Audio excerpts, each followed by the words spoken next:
suddenly had this feeling that everything was connected. Hejsan. Hallå där. Men hej Sully. It's like I could see the whole thing. One long chain of events that stretched all the way back before Larkin. Sätt en 100 på Hector. I felt like I could see everything that had happened.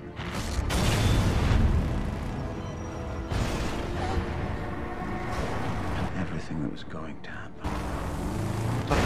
Väg, stanna. Den är It bra was den. like a perfect pattern laid out in front of me. And I realized that we were all part of it. De kallar på förstärkning. Mike, de kollar på förstärkning. Hoppa in, så. And all trapped by it. Viktigt nog. Om det nog så att ni blir inblockade. So do you know what's going to happen? No. It was a feeling. But I can guess.